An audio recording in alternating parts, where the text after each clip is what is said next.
नमस्कार दोस्तों, स्वागत है आपका हमारे YouTube चैनल जीएस भाई आकाश में। आज की इस वीडियो में हम लोग स्टैटिक जीके के बहुत ही इंपॉर्टेंट प्रश्नों को पढ़ने वाले हैं, जो आपके किसी भी एग्ज़ाम के लिए बहुत ही ज़्यादा इंपॉर्टेंट होगा। वैसे तो ये वीडियो खासकर पेट वालों के लिए बनाया गया है, क्योंकि उत्तर प्रदेश में पेट की जो वैकेंसी है आ चुकी है और एग्ज़ाम बहुत ही नज़दीक है। तो चलिए हम लोग अपना क्लास शुरू करते हैं। और इन प्रश्नों को यदि आप पढ़ते हैं और इन प्रश्नों से भी संबंधित जितने भी प्रश्न बन सकते हैं उन सभी प्रश्नों को भी हम लोग पढ़ेंगे। ये सारे प्रश्न किसी न किसी कंपटीशन एग्जाम में पूछे गए हैं और ये सारे प्रश्न एग्जामिनर के जो फेवरेट प्रश्न होते हैं उन प्रश्नों में से है। इन प्रश्नों को एग्जामिनर बार बार पूछता है, तो इन सारे प्रश्नों को आप लोग अच्छे से पढ़ेंगे। और अगर आप ये वीडियो लगातार देखते हैं तो आपको इसी क्लास में सारी प्रश्न याद भी हो जाएंगे। और चलते हैं अपने क्लास को स्टार्ट करते हैं। तो देखिए, पहला प्रश्न कह रहा है, हमारा पहला प्रश्न है कि गौतम बुद्ध के बचपन का क्या नाम था। तो गौतम बुद्ध के बचपन का क्या नाम था? सिद्धार्थ था। क्या था? गौतम बुद्ध के बचपन का नाम सिद्धार्थ था। ये आप लोग याद रखेंगे। अब बात करते हैं गौतम बुद्ध के बचपन की, यानी कि अब आपसे पूछेगा कि गौतम बुद्ध का जन्म कब हुआ था। तो गौतम बुद्ध का जो जन्म है वो 563 BC आप लोग याद रखेंगे, 563 BC में हुआ था। और कहाँ पे जन्म हुआ था? तो इनका गौतम बुद्ध का जन्म जो है लुम्बिनी में हुआ था। कहाँ पे? लुम्बिनी में हुआ था। और लुम्बिनी कहाँ पे पड़ता है? ये नेपाल में पड़ता है, भारत में नहीं है। और वहीं आपसे पूछ ले कि गौतम बुद्ध की मृत्यु कहाँ पे हुई थी। तो गौतम बुद्ध की जो मृत्यु है वो कुशीनगर में हुई थी। कहाँ से? कुशीनगर में गौतम बुद्ध की मृत्यु हुई थी। ठीक। और बात करते हैं वो गौतम बुद्ध की जो गृह त्याग की घटना है, ये पूछा जाता है, जो गौतम बुद्ध की गृह त्याग की घटना को क्या कहा जाता है। तो गौतम बुद्ध की गृह त्याग की घटना को महाभिनिष्क्रमण कहा जाता है। क्या? महाभिनिष्क्रमण कहा जाता है। ठीक। तो ये चीज़ें आप लोग यहाँ से ध्यान रखेंगे। गौतम बुद्ध की गृह त्याग की घटना, महाभिनिष्क्रमण, 29 वर्ष की अवस्था में इनको गृह त्याग हुई थी। ठीक। तो ये भी आप लोग ध्यान रखेंगे। और गौतम बुद्ध के बारे में आप लोग ध्यान देंगे। आपसे पूछे कि इनकी ज्ञान की प्राप्ति कब हुई थी। तो ज्ञान की प्राप्ति जो है वो गौतम बुद्ध को बोधि वृक्ष के नीचे हुई थी। किस वृक्ष के नीचे? बोधि वृक्ष के नीचे हुई थी। और इस बोधि वृक्ष को आगे चल के पूछा जाता है कि इसने कटवा दिया था। तो इसे कटवाया था शशांक ने। किसने कटवाया था? शशांक ने। तो ये भी आप लोग याद रखेंगे। बुद्ध ने अपना पहला उपदेश कहाँ पे दिया था? तो ये पूछा जाता है। तो अपना पहला उपदेश बुद्ध ने सारनाथ में दिया था। कहाँ पे? सारनाथ में। और इस उपदेश देने की घटना को बुद्ध धर्म में क्या कहा जाता है?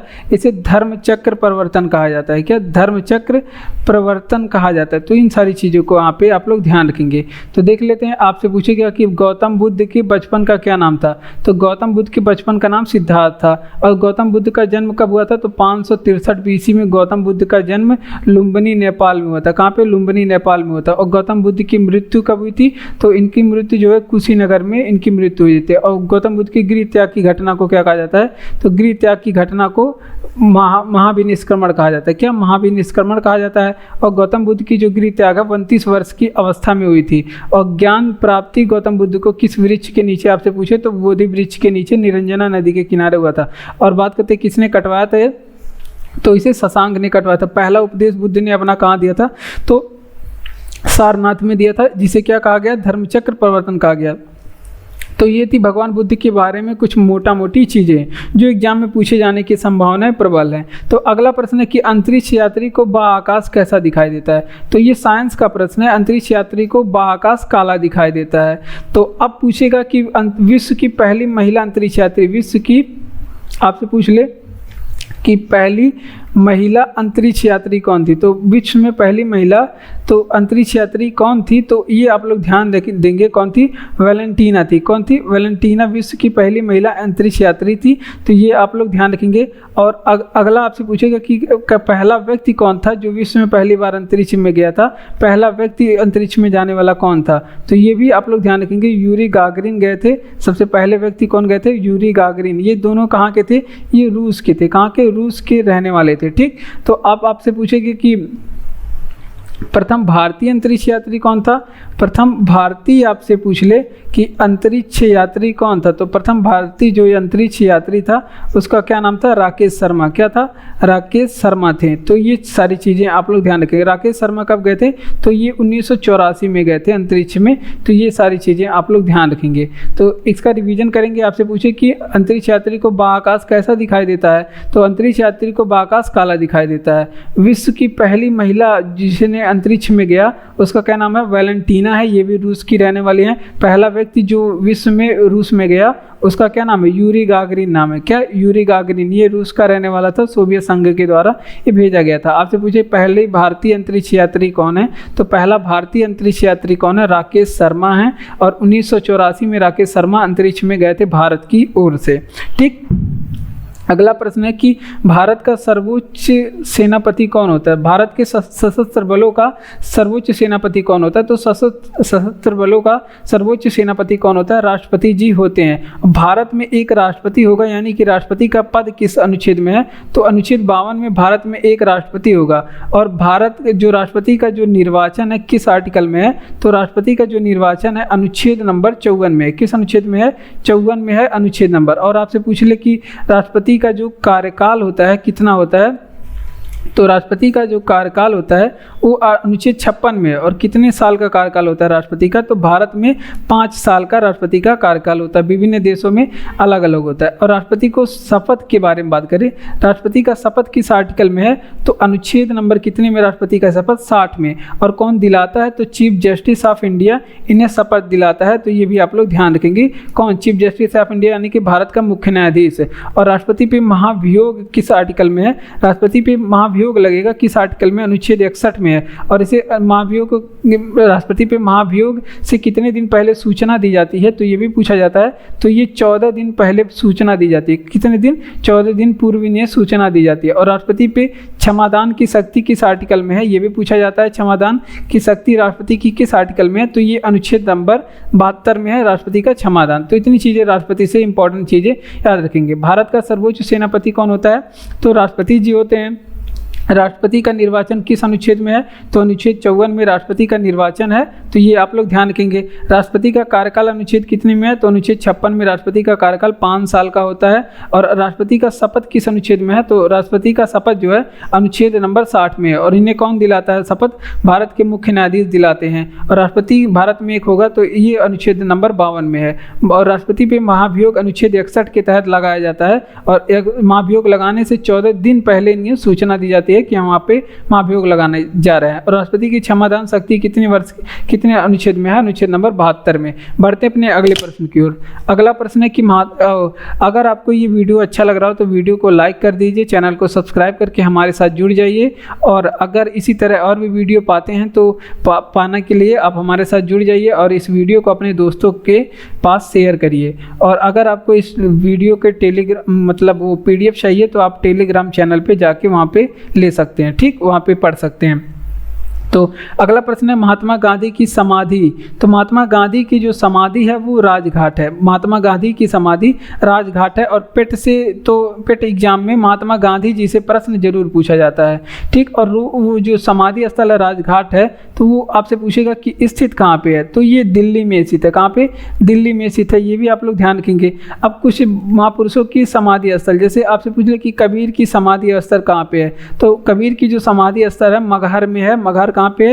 यूपी में है। और बात करते हैं एकता भूमि किसकी समाधि स्थल है? एकता भूमि किसकी समाधि स्थल है? तो ये है आपके भीमराव अंबेडकर की। किसकी है? भीमराव अंबेडकर की समाधि स्थल।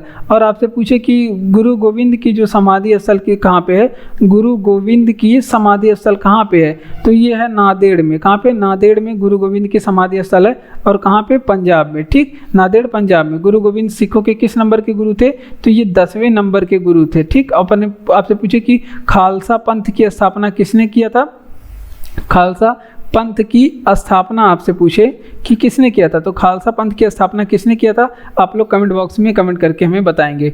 टेलीविज़न का आविष्कार किसने किया था? तो देखिए टेलीविज़न का आविष्कार किसने किया था पूछे तो लोगी बेयर्ड ने किया था टेलीविज़न का आविष्कार। वहीं आपसे पूछे कि कंप्यूटर का आविष्कार किसने किया था?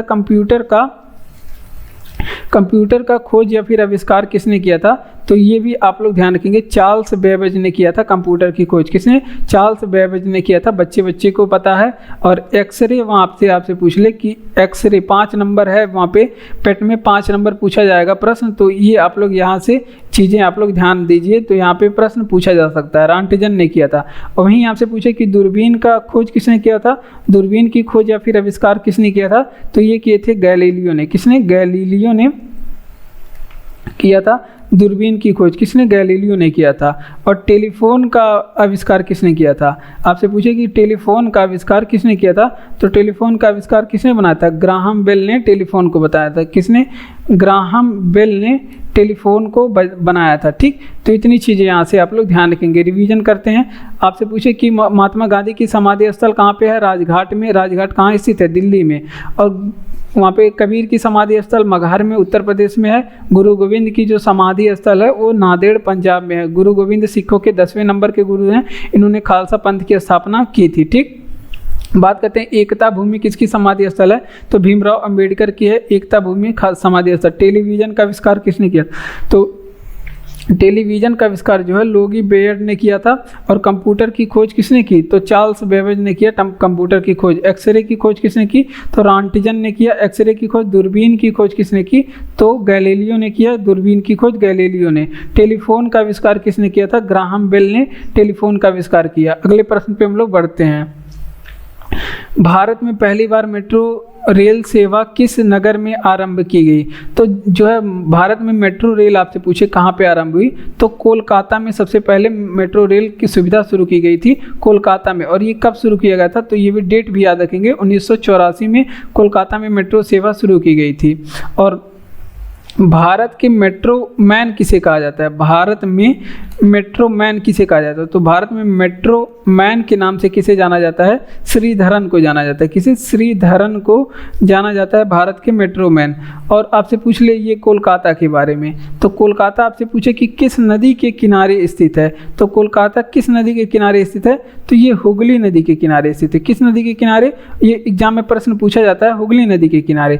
और हुगली नदी जो है ये गंगा की वितरिका है। गंगा की वितरिका यानी कि गंगा नदी से अलग होके हुगली नदी का निर्माण हुआ है। और आपसे पूछ ले कि ये गंगा से अलग कहाँ पे होती है? तो भी आप लोग बताएंगे कोलकाता में। ये गंगा से हुगली नदी कोलकाता में गंगा नदी से अलग हो जाती है। और कोलकाता को क्या कहा जाता है? इसे महलों का शहर कहा जाता है। क्या कहा जाता है?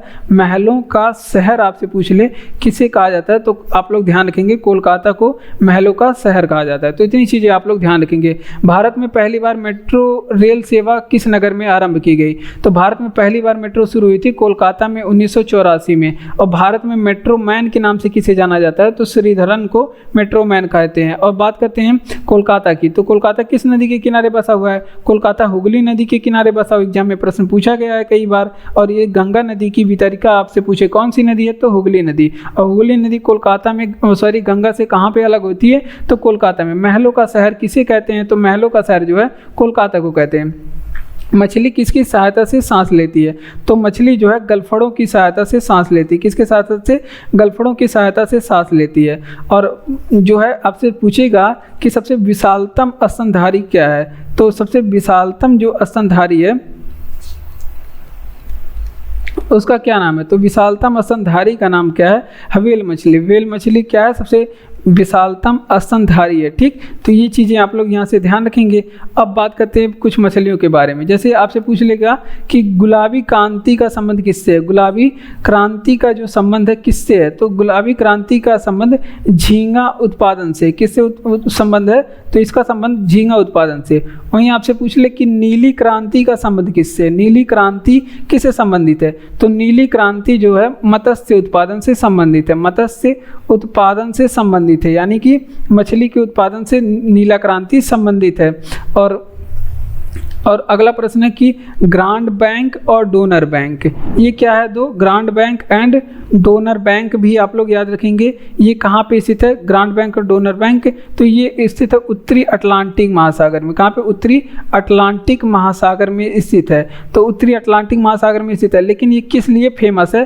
तो यहाँ पे मछली व्यापार के लिए ये फेमस है। यहाँ पे बहुत सारी मछलियाँ पकड़ी जाती हैं और यहाँ पे मछली का व्यापार होता है समुद्री मार्गों से। मछली का बहुत बड़ा, विश्व में सबसे बड़ा व्यापार यहाँ पे ग्रांट बैंक और डोनर बैंक में उत्तरी अटलांटिक महासागर में होता है। ये आप लोग ध्यान रखेंगे।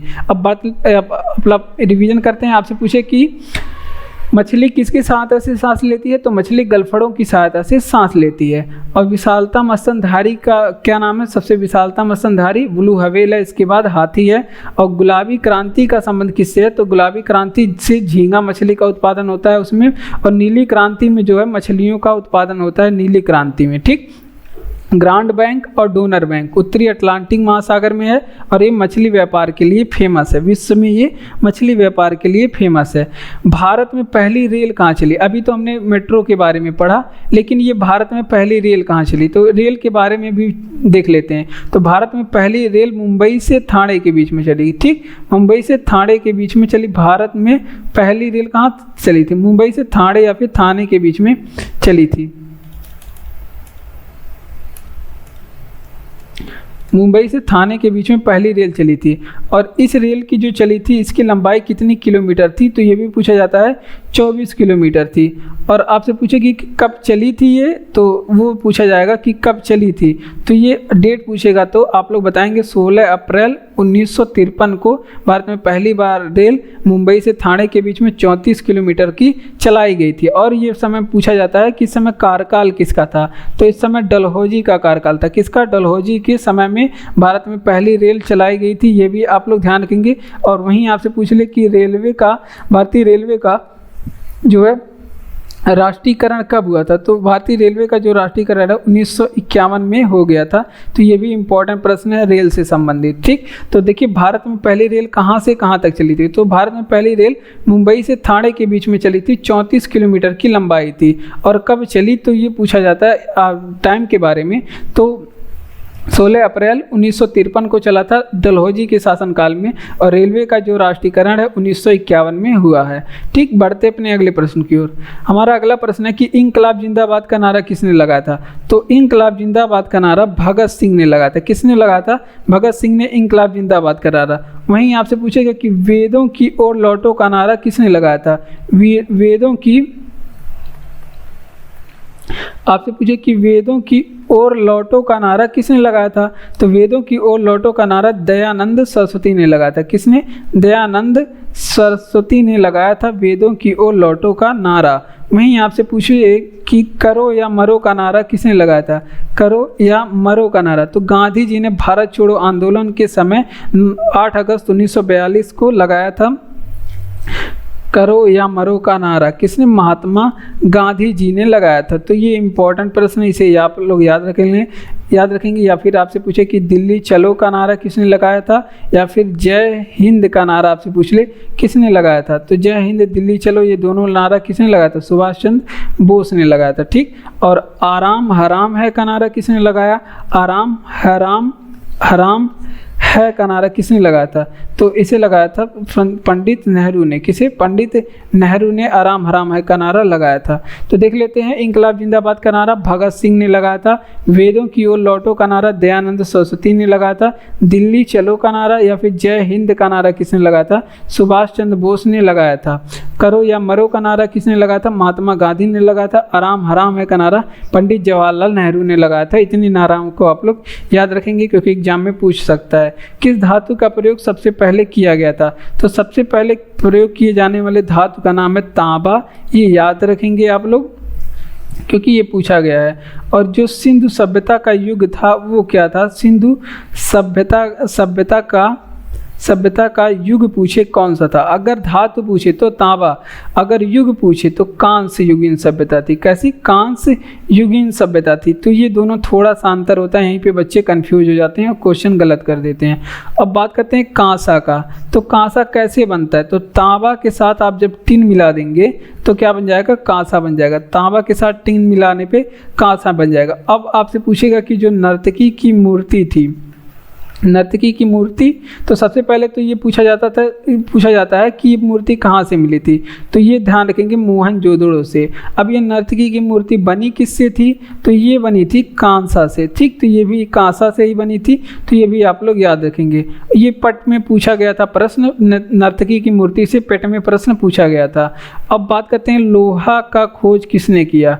तो लोहा की खोज के बारे में बताएंगे तो आप लोग तो आर्य बताएंगे। किसने किया था? आर्यों ने लोहे की खोज की थी। ठीक, बात करते हैं किस धातु का प्रयोग सबसे पहले किया गया मनुष्य द्वारा। तो तांबा का प्रयोग किया गया। सिंधु सभ्यता का जो युग था कैसा युग था? तो कांस्य युगीन सभ्यता थी। प्रयोग पूछेगा तो तांबा का, युग पूछेगा तो कांसा का। ठीक, अब बात करते हैं कांसा किससे बनता है? तांबा और टिन को मिलाएंगे तो कांसा बन जाएगा। नर्तकी की मूर्ति जो थी कहाँ से मिली थी? मोहनजोदड़ो से। और बनी किससे थी? तो ये बनी थी कांसा से। ठीक, और लोहे की खोज किसने की? तो आर्यों ने लोहे की खोज की 1000 ईसा पूर्व में। ठीक, अब बात करते हैं जलियांवाला बाग हत्याकांड कब हुआ, कहाँ हुआ था। तो जलियांवाला बाग हत्याकांड 1919 को हुआ था, अमृतसर में हुआ था। कहाँ पे? अमृतसर में हुआ था। और अमृतसर कहाँ पे? पंजाब में पड़ता है। तो इतनी चीज़ें यहाँ पे आप लोग ध्यान रखेंगे। कुछ चीज़ें और देख लेते हैं। जैसे आपसे पूछे कि यहाँ पे जलियांवाले बाग हत्याकांड में यहाँ पे गोली चलाने का आदेश किसने दिया था। ये पूछा जाता है एग्जाम में, इस वजह से हम लोग पढ़ेंगे। गोली चलाने का आदेश किसने दिया था? तो गोली चलाने का जो आदेश है जनरल डायर ने दिया था। किसने? जनरल डायर ने दिया था। और इस समय भारत में वायसराय कौन थे? देखिए 1919 के समय भारत में वायसराय कौन थे? चेम्सफोर्ड थे। ठीक है, कौन थे? चेम्सफोर्ड थे। और बात करते हैं जलियांवाले बाग हत्याकांड के जो शोक में जो रविंद्रनाथ टैगोर थे वो कौन सी उपाधि वापस किए? रविंद्रनाथ टैगोर ने किस चीज़ की उपाधि याद की? तो इन्होंने सर की उपाधि वापस की। सर की क्या की? उपाधि वापस की। तो ये चीज़ें आप लोग ध्यान रखेंगे। और बात करते हैं, और इसकी जांच के लिए एक समिति बनाई गई थी। किस समिति की क्या नाम है वो आप लोग बताएंगे। तो यहाँ पे हंटर आयोग का गठन किया गया था। हंटर आयोग का गठन किया गया था जलियांवाले बाग हत्याकांड के जांच के लिए। तो देख लेते हैं जलियांवाला बाग हत्याकांड कब हुआ था। 1919 को अमृतसर पंजाब में हुआ था। और यहाँ पे गोली चलाने का जो आदेश है जनरल डायर ने दिया था। किसने? जनरल डायर ने दिया था। और इस समय वायसराय कौन थे? तो इस समय वायसराय थे चेम्सफोर्ड। कौन थे? चेम्सफोर्ड थे। रविंद्रनाथ टैगोर के बारे में बात करें तो इन्होंने इसके शोक में क्या की थी? सर की उपाधि वापस की थी। इसके जाँच के लिए हंटर आयोग का गठन किया गया था। किस आयोग का गठन किया गया था? तो ये भी आप लोग ध्यान रखेंगे। जलियांवाले बाग हत्याकांड के जांच, इसके जांच के लिए इसके जांच के लिए हंटर आयोग का गठन किया गया था। तो देखिए किस एकमात्र भारतीय को नोबेल अर्थशास्त्र का नोबेल दिया गया था। भारतीय को अर्थशास्त्र का नोबेल दिया गया। तो अमर्त्य सेन थे जिन्हें अर्थशास्त्र का नोबेल दिया गया था। कौन थे? अमर्त्य सेन। और इन्हें अर्थशास्त्र का नोबेल कब दिया गया था? तो 1998 में इन्हें अर्थशास्त्र का नोबेल दिया गया था। और जबकि अर्थशास्त्र के नोबेल देने जाने की शुरुआत कब हुई थी? तो 1968 से इसकी शुरुआत हुई थी। और पहली बार कब दिया गया था ये भी पूछा जाता है। तो इसे पहली बार 1 साल बाद यानी कि 1969 में ही दे दिया गया था। ठीक, और जो अर्थशास्त्र का नोबेल दिया जाने की स्थापना है वो स्थापित किसने किया था? तो उसे स्थापित करने वाले कौन है? तो वो स्वीडन का सेंट्रल बैंक, स्वीडन के सेंट्रल बैंक के द्वारा ये दिया जाता है। किसे? स्वीडन के सेंट्रल बैंक के द्वारा। ठीक, इसकी स्थापित किया गया था। ठीक, और वहीं आपसे पूछ ले कि अर्थशास्त्र का पिता किसे कहते हैं? तो ये भी इम्पोर्टेंट प्रश्न है। अर्थशास्त्र का पिता किसे कहते हैं? तो अर्थशास्त्र का पिता एडम स्मिथ को कहते हैं। किसे? एडम स्मिथ को कहते हैं अर्थशास्त्र का पिता। ठीक, देख लेते हैं किस एक मात्र भारतीय को अर्थशास्त्र का नोबेल मिला। तो अमर्त्य सेन को अर्थशास्त्र का नोबेल मिला। काफ़ी इंपॉर्टेंट प्रश्न है, 1998 में दिया गया था। और अर्थशास्त्र का नोबेल देने जाने की शुरुआत जो है 1968 में हुई थी और पहली बार 1969 में अर्थशास्त्र का नोबेल दिया गया। ठीक। अब स्थापित किसी के द्वारा किया गया था, तो स्वीडन के सेंट्रल बैंक के द्वारा इसे दिया जाता है। ठीक। और अर्थशास्त्र का पिता किसे कहा जाता है, तो एडम स्मिथ को कहा जाता है अर्थशास्त्र का पिता। भारत की पहली महिला शासिका कौन थी, तो भारत की पहली महिला शासिका कहे जाने वाली रजिया सुल्तान है। ठीक, रजिया सुल्तान है। सबसे पहले तो ये प्रश्न पूछा जाता है, तो रजिया सुल्तान पुत्री किसकी थी, तो ये पुत्री थी इल्तुतमिश की। किसकी, इल्तुतमिश की। इल्तुतमिश की ये पुत्री थी। ठीक, इल्तुतमिश की पुत्री थी। इसका क्या नाम था, अल्तमश भी नाम था। इल्तुतमिश का एक नाम था, पूछा जाता है कि क्या था, अल्तमश भी इसका नाम था इल्तुतमिश का। तो ये भी इंपॉर्टेंट प्रश्न है। पुत्री थी रजिया सुल्तान। ठीक, और बात करते हैं रजिया सुल्तान अगर किस वंश की शासिका थी, तो ये भी आप लोग ध्यान रखेंगे, तो ये गुलाम वंश की शासिका थी। किस वंश की, गुलाम वंश की शासिका। और इस गुलाम वंश को क्या कहा जाता है, इसे मामलूक वंश भी कहा जाता है। क्या कहा जाता है, मामलूक वंश भी इस गुलाम वंश को ही कहा जाता है। ठीक, और रजिया सुल्तान की आपसे पूछे कि हत्या कहाँ पे हुई थी, या फिर आपसे पूछे कि रजिया सुल्तान का मकबरा कहाँ पे बना हुआ है, तो ये दोनों आप लोग याद रखेंगे। हत्या कहाँ पे हुई थी और मकबरा कहाँ पे बना है, तो ये कैथल में इनकी हत्या हो गई थी और कैथल में ही इनकी जो है समाधि बनी हुई है। ठीक, तो देख लेते हैं। आपसे पूछे कि भारत की पहली महिला शासिका कौन थी, तो रजिया सुल्तान थी भारत की पहली महिला शासिका और ये इल्तुतमिश की पुत्री थी। इल्तुतमिश का अन्य नाम क्या था, इसको अल्तमश भी कहा जाता है।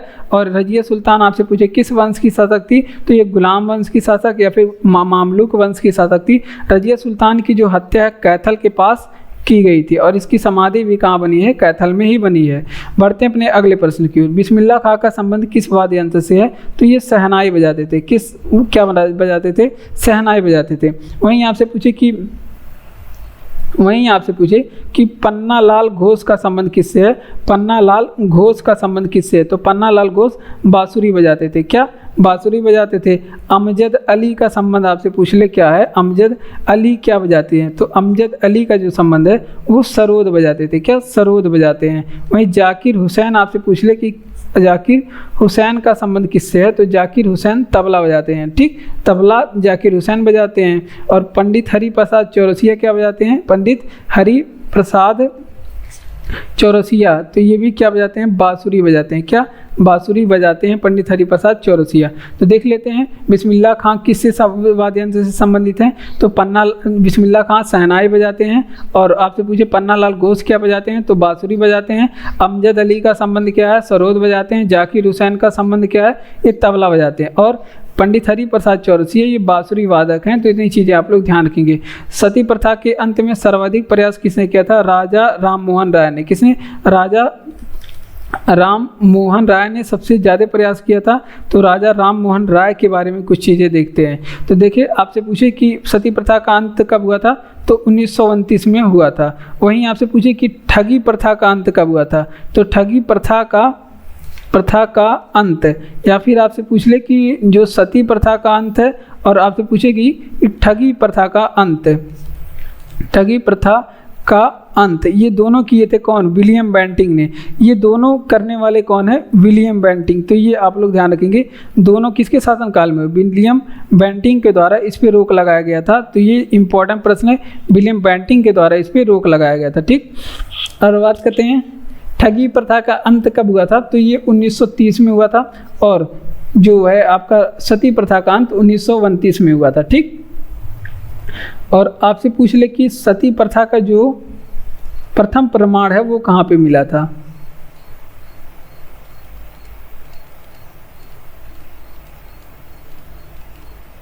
सती प्रथा का जो प्रथम प्रमाण है वो कहाँ से मिला था, तो वो मिला था एरण अभिलेख से। कहाँ पे, एरण अभिलेख से सती प्रथा का प्रथम प्रमाण मिला था। और एरण अभिलेख ये जो है संबंधित किससे है, तो ये भी पूछा जाता है कि एरण अभिलेख का संबंध किससे है, तो ये भानुगुप्त का है। एरण अभिलेख किसने बनाया था, भानुगुप्त से संबंधित है। ये आप लोग ध्यान रखेंगे। सती प्रथा का अंत में सर्वाधिक प्रयास किसने किया था, राजा राम मोहन राय ने सती प्रथा के अंत में सर्वाधिक प्रयास किया था। और हुआ कब था? 1929 में सती प्रथा का अंत हुआ था विलियम बेंटिंक के द्वारा। और ठगी प्रथा का जो अंत है 1930 में किया गया था। ठगी प्रथा का अंत भी और सती प्रथा का अंत भी दोनों करने वाले कौन है? विलियम बेंटिंक हैं। तो ये चीज़ें आप लोग यहाँ से ध्यान रखेंगे। और बात करते हैं सती प्रथा का जो प्रथम प्रमाण है वो भानुगुप्त के एरण अभिलेख से मिला था। किससे? भानुगुप्त के एरण अभिलेख से मिला था। बढ़ते हैं अगले प्रश्न की ओर। स्वतंत्र भारत का प्रथम तथा अंतिम भारतीय गवर्नर जनरल कौन था? तो स्वतंत्र भारत का पहला और अंतिम गवर्नर जनरल कौन था? सी राजगोपालाचारी थे। कौन? सी राजगोपालाचारी थे। वहीं आपसे पूछ ले कि स्वतंत्र भारत का प्रथम गवर्नर जनरल, केवल आपसे पूछे स्वतंत्र भारत का प्रथम गवर्नर जनरल कौन था, तो यहाँ पे क्वेश्चन कुछ अलग हो जाएगा। तब इसका जवाब क्या हो जाएगा? माउंटबेटन। क्या हो जाएगा?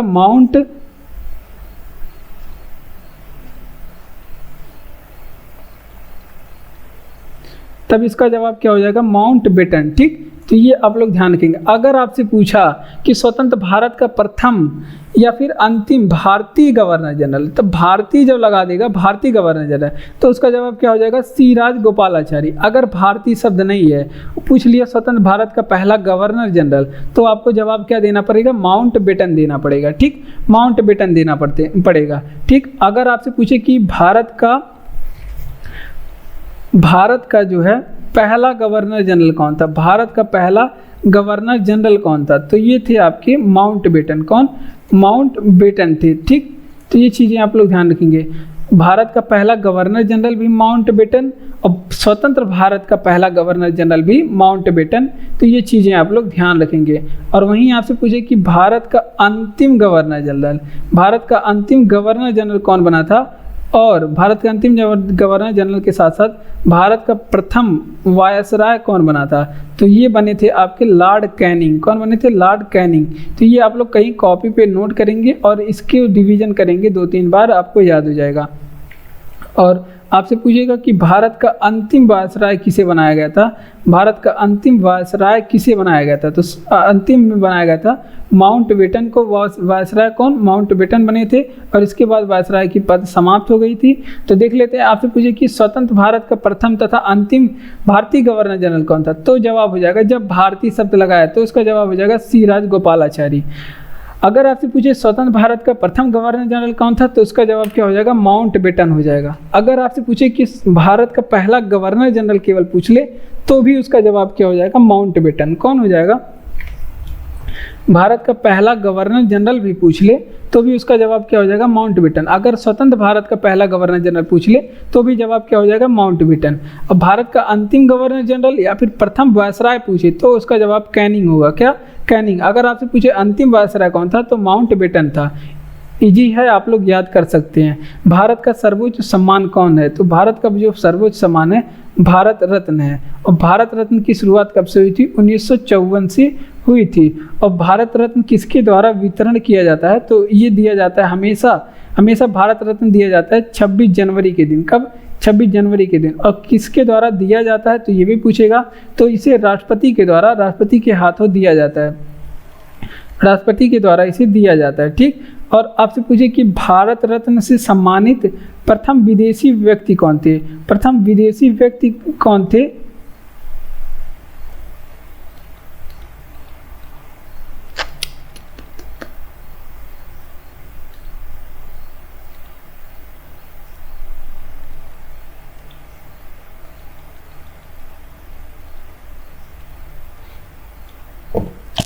तो अगर आपसे पूछे कि प्रथम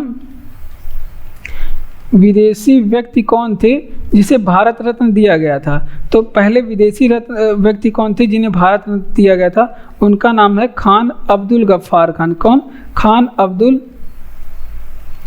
गफ्फार खान है पहले विदेशी जिन्हें भारत रत्न दिया गया था। और सर्वप्रथम मरणोपरांत किसे दिया गया था भारत रत्न, आप लोग कमेंट बॉक्स में बताएंगे। तो ये भी पूछ सकता है कि सर्वप्रथम जो मरने के बाद दिए जाने की क्रिया है मरणोपरांत किसे दिया गया था, तो मरणोपरांत सबसे पहले किसे भारत रत्न दिया गया था, तो सबसे पहले दिया गया था लाल बहादुर शास्त्री को। किसे? लाल बहादुर शास्त्री को। और लाल बहादुर शास्त्री को भारत रत्न मरणोपरांत कब दिया गया था, तो 1966 में। डेट भी आप लोग याद रखेंगे। तो यहाँ पे आप लोग रिवीजन करेंगे। जैसे आपसे पूछे कि भारत का सर्वोच्च सम्मान कौन सा है, तो भारत का सर्वोच्च सम्मान भारत रत्न है, जिसे 1954 में दिया गया था। भारत रत्न हमेशा वितरित किया जाता है 26 जनवरी के दिन, और ये राष्ट्रपति के हाथों दिया जाता है, राष्ट्रपति के द्वारा दिया जाता है। प्रथम विदेशी व्यक्ति जिन्हें भारत रत्न दिया गया था खान अब्दुल गफ्फार खान थे। भारत के स्वतंत्रता संग्राम में बहुत ज़्यादा ये मदद किए थे। सर्वप्रथम मरणोपरांत किसे दिया गया था, तो लाल बहादुर शास्त्री ऐसे थे जिसे मरणोपरांत भारत रत्न दिया गया था और 1966 में दिया गया था। भिलाई इस्पात संयंत्र का निर्माण कहाँ पे हुआ, तो देखिए भिलाई वाला जो है वो छत्तीसगढ़ में बनाया गया था। कहाँ पे, छत्तीसगढ़ में बनाया गया था, और इसमें मदद किया था रूस ने। और एक और बनाया गया था जैसे बोकारो स्टील प्लांट जो था, बोकारो, इसको भी बनाने में किसने मदद किया था, रूस ने मदद किया था। लेकिन बोकारो कहाँ पे है, झारखंड में स्थित है। और जो है आपसे पूछे कि दुर्गापुरा जो स्टील प्लांट है,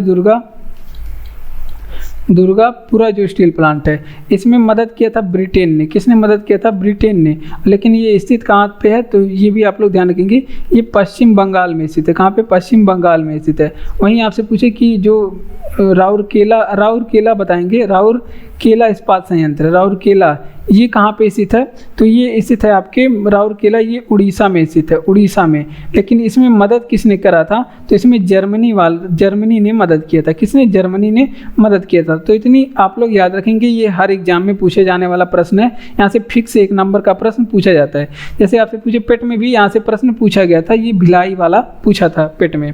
तो भिलाई इस्पात संयंत्र का निर्माण जो है वो छत्तीसगढ़ रूस में किया गया। कहाँ पे, छत्तीसगढ़, और रूस की मदद से इसको बनाया गया। किसने मदद किया था, रूस ने मदद किया था। और बोकारो स्टील प्लांट जो है वो झारखंड में स्थित है। बोकारो स्टील प्लांट झारखंड में, इसमें मदद किया था कौन, रूस ने। दुर्गापुरा स्टील प्लांट जो है वो पश्चिम बंगाल में स्थित है, इसमें मदद किया था ब्रिटेन ने। और बात करते हैं राउरकेला स्टील प्लांट जो है वो जर्मनी में स्थित है, और जर्मनी में मदद किया था, और ये उड़ीसा में स्थित है। बढ़ते अपने अगले प्रश्न की ओर। अगला प्रश्न है हमारा कि महात्मा गांधी का जन्म दिवस कब है। तो देखिए महात्मा गांधी का जन्म 2 अक्टूबर 1969 को हुआ था। कब, 1869 को 2 अक्टूबर को हुआ था। और गांधी जी का, महात्मा गांधी का अगर आपसे पूछे कि पूरा नाम क्या है, तो महात्मा गांधी का जो पूरा नाम है वो मोहनदास करमचंद गांधी है। क्या, मोहनदास,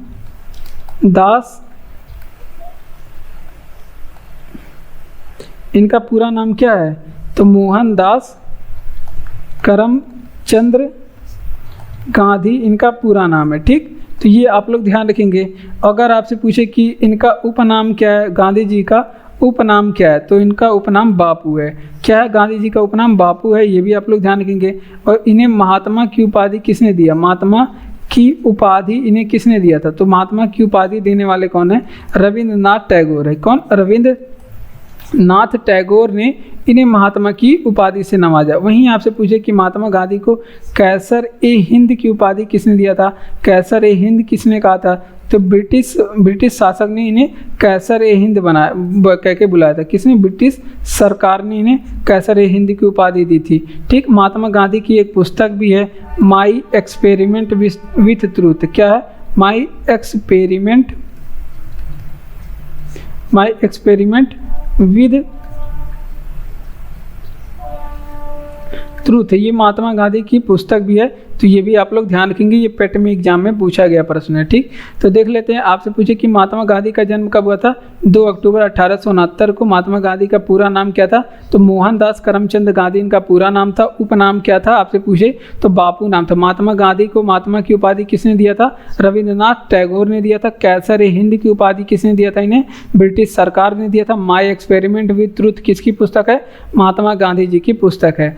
उत्तरी ध्रुव में भारत के अनुसंधान केंद्र का क्या नाम है, तो उत्तरी ध्रुव में जो भारत का अनुसंधान केंद्र है उसका नाम क्या है, हिमाद्री है। क्या है, हिमाद्री है। दक्षिणी ध्रुव में पूछे तो उसका क्या नाम है, इंदिरा है। ठीक, और उत्तरी ध्रुव पे आपसे पूछे कि जाने वाला पहला व्यक्ति कौन था, उत्तरी ध्रुव पे जाने वाला पहला व्यक्ति कौन है, तो उत्तरी ध्रुव पे जाने वाले जो पहले व्यक्ति हैं एडमंड हिलेरी हैं। कौन है, रॉबर्ट पियरी है। कौन, रॉबर्ट पियरी हैं उत्तरी ध्रुव पे जाने वाले पहले व्यक्ति।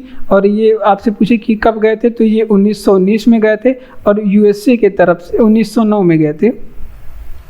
और यूएसए की तरफ से गए थे। और उत्तरी ध्रुव पे जाने वाली पहली महिला कौन है, तो ये भी आप लोग ध्यान रखेंगे, ये भी आप लोग कॉपी में नोट करेंगे। पहली महिला कौन है, कैरोलिना विल्सन है। कौन, कैरोलिना विल्सन है, ये सबसे पहले गई थी उत्तरी ध्रुव पे। ठीक, तो इतनी चीज़ें आप लोग यहाँ से ध्यान रखेंगे। तो देख लेते हैं उत्तरी ध्रुव में भारत के अनुसंधान का क्या नाम है, तो उत्तरी ध्रुव में भारत के अनुसंधान का नाम है हिमाद्री। उत्तरी ध्रुव पे जाने वाला पहला व्यक्ति कौन था, रॉबर्ट पियरी हैं। उत्तरी ध्रुव पे जाने वाले पहले व्यक्ति 1909 में गए थे यूएसए में, ये यूएसए की तरफ से गए थे। उत्तरी ध्रुव पे जाने वाली पहली महिला कौन है, कैरोलिना विल्सन है। कौन, कैरोलिना विल्सन है। ठीक, तो बढ़ते अपने अगले प्रश्न की ओर। अगला प्रश्न है कि माउंट एवरेस्ट पे चढ़ने वाली प्रथम महिला कौन थी, तो माउंट एवरेस्ट पे चढ़ने वाली जो पहली महिला थी उनका क्या नाम है, जुनको तबाई नाम है। क्या, जुनको तबाई नाम है। और जुनको तबाई किस देश की थी, तो ये सॉरी जापान की थी। कहाँ की थी,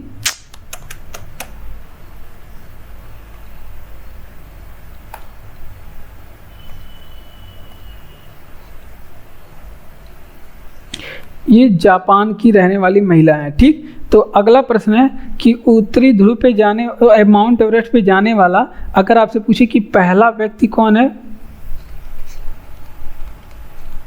पहला व्यक्ति कौन है, तो ये आप बताएंगे कौन, एडमंड हिलेरी। कौन, एडमंड हिलेरी, ये पहले व्यक्ति हैं जिन्होंने माउंट एवरेस्ट पे चढ़ा। और जाने वाली पहली महिला कौन है, जुनको तबाई हैं, ये जापान की रहने वाली हैं।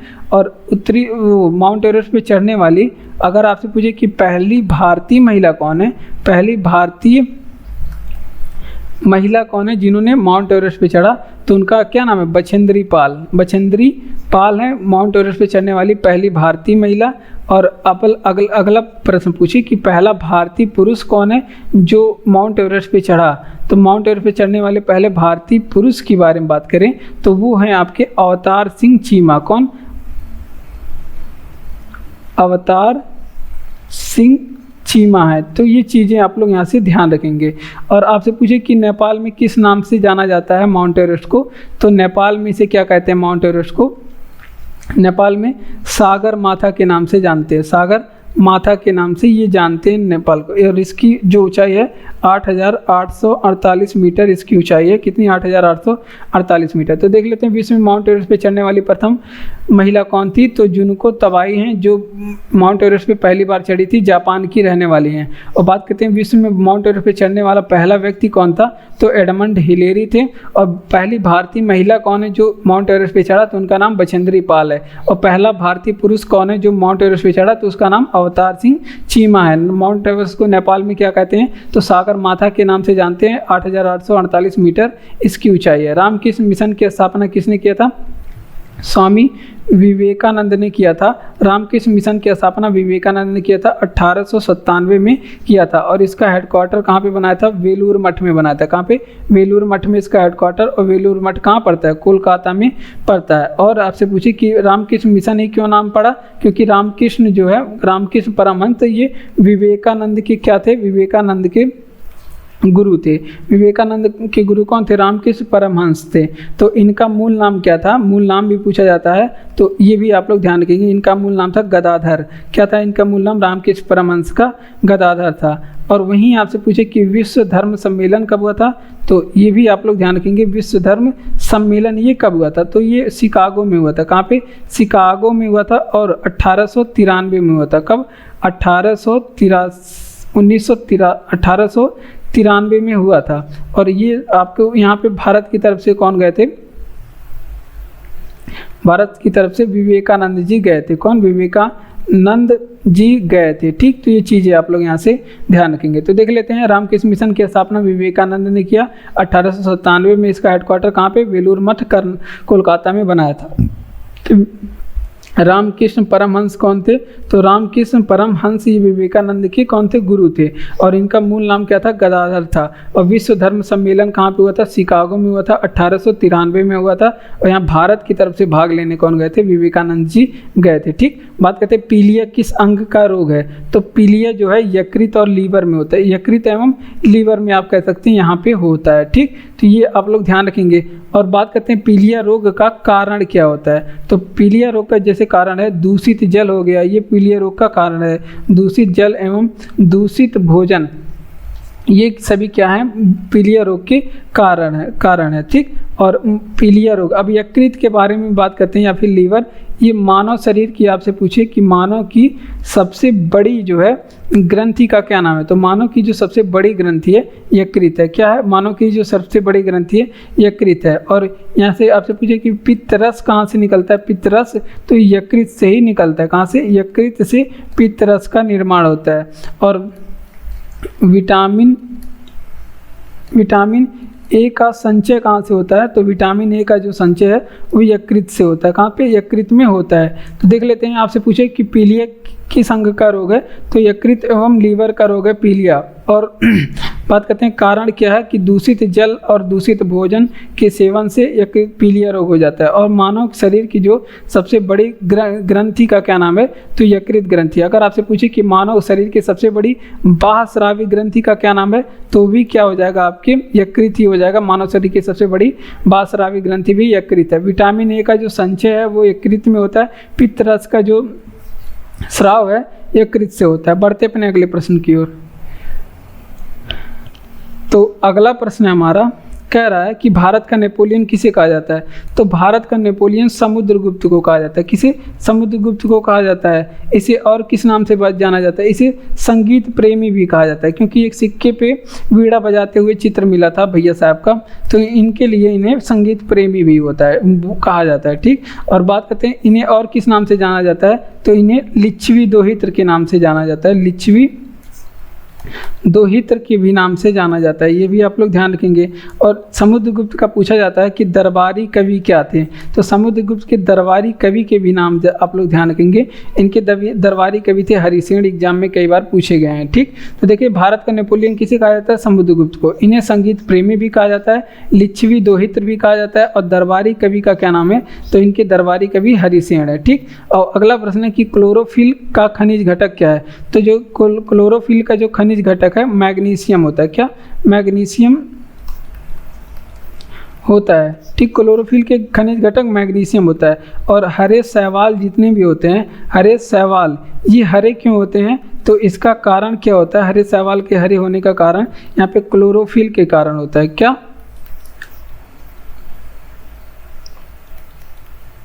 क्लोरोफिल के कारण ये हरे होते हैं। ठीक, तो इतनी चीज़ें आप लोग यहाँ से ध्यान रखेंगे। तो देख लेते हैं क्लोरोफिल का खनिज घटक क्या है, मैग्नीशियम है। और बात करते हैं हरे शैवाल हरे क्यों होते हैं, तो ये क्लोरोफिल के कारण ही हरे होते हैं। तो बढ़ते अपने अगले प्रश्न की ओर। तो अगर आपको ये वीडियो अच्छा लग रहा हो तो चैनल को सब्सक्राइब करिए, वीडियो को लाइक करके शेयर करिए अपने दोस्तों तक, और कमेंट करके ये बताइए कि आपको ये वीडियो कैसा लग रहा है। और पीडीएफ को पाने के लिए आप लोग टेलीग्राम चैनल पे जा सकते हैं।